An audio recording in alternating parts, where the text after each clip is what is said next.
here with Mark Smith, owner of Private Italy Tours, and a great opportunity for visitors and residents of Brunswick County. So we wanted to get you in here and tell our viewers what great services you can offer them. So thanks for coming. Oh, my pleasure, Kat. Thanks for having me on. Yeah, now you are in Asheville most of the time, but you're still teaching here at Brunswick Community College. I am. I started teaching classes at Brunswick Community College in '03 when I first moved to the coast. Okay.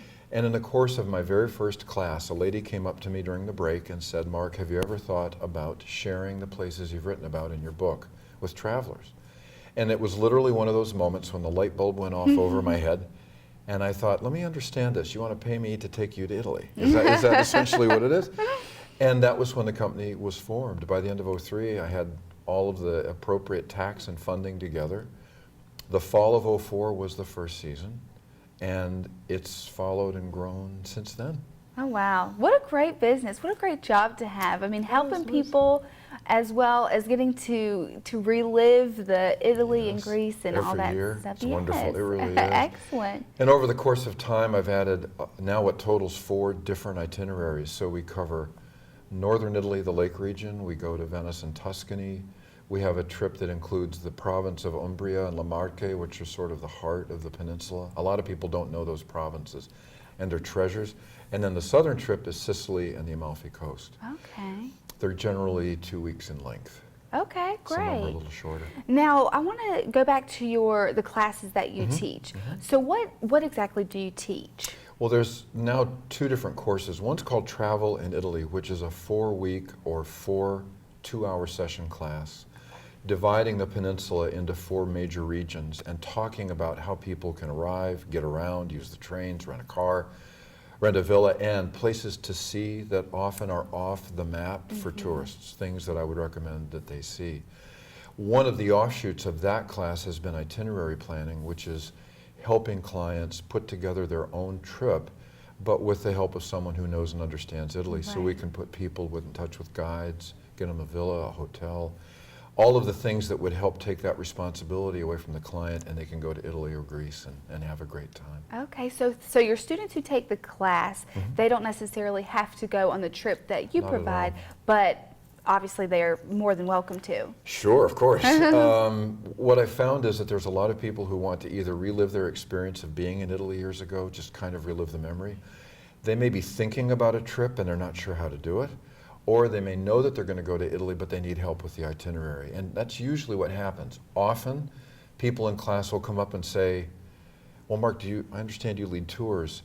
And in deference to Brunswick Community College and the other places I teach, I can't imply any endorsement from the educational institution for my tours. So I only can do that during break or afterwards. Okay. So this is not a sales opportunity for the company. Right. It's my passion and love of Italy to share with people in class. That's it. Now, I meant to mention that our viewers might have seen you on an interview we did a few years ago. Thank you very much. About, about your books here. Yep. Do you still bring these books into your classes and teach what you've written about? I do. I often will read segments from the books, and that's how people often find out about them, because they're not well publicized.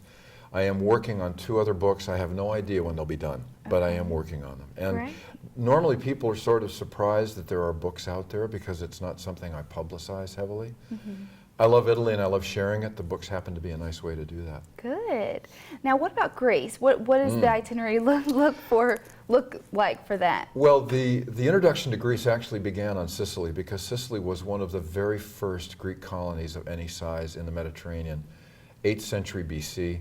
Giardini Naxos, which is on Sicily, was the birthplace of the Greek colonies on that island.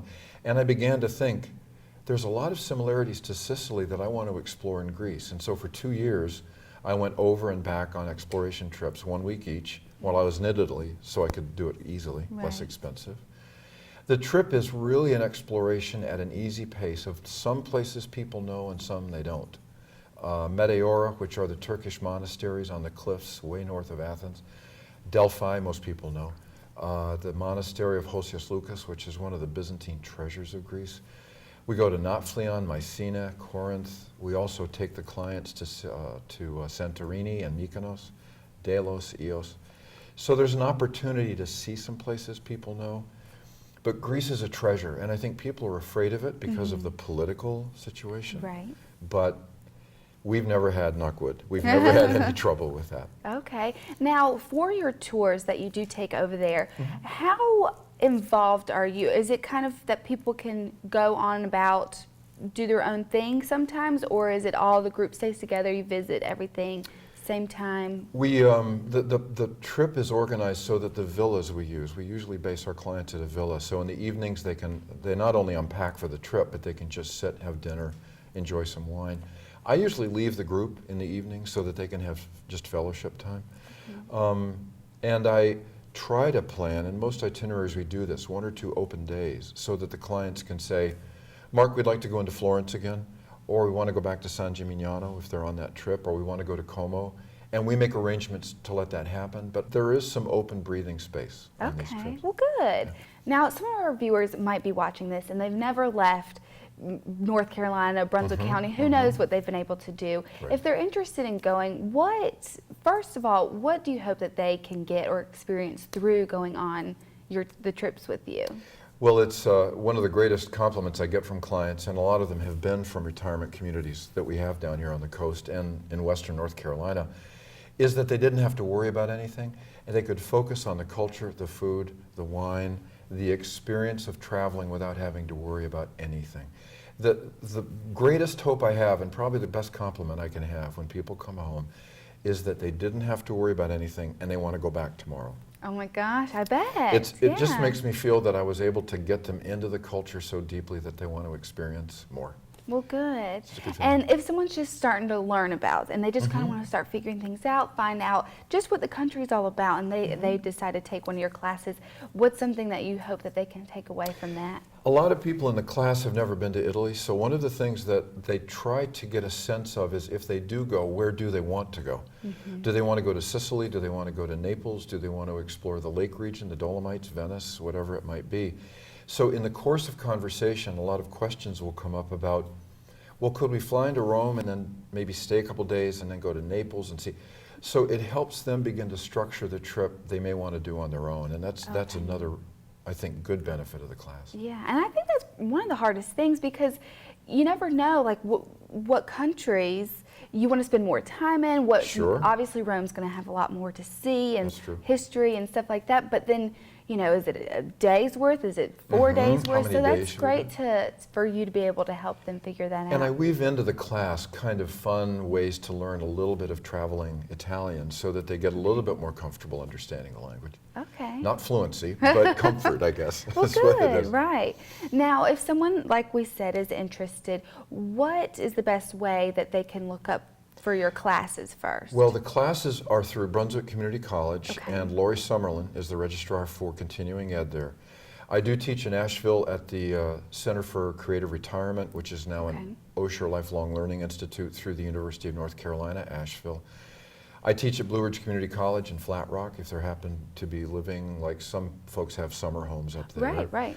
But the best contact locally would be Lori Summerlin, and I believe that when this class wraps up, which I'm teaching right now in Southport, I probably will be back in November to do another 4-day consecutive class on travel. Good, great. That's But good Lori's to a good know. contact. Okay, and then if someone just is ready to go straight to Italy and ready to jump on board with your tour, what's your business contact? The best place to go is the website, and it's the company name is Private Italy Tours.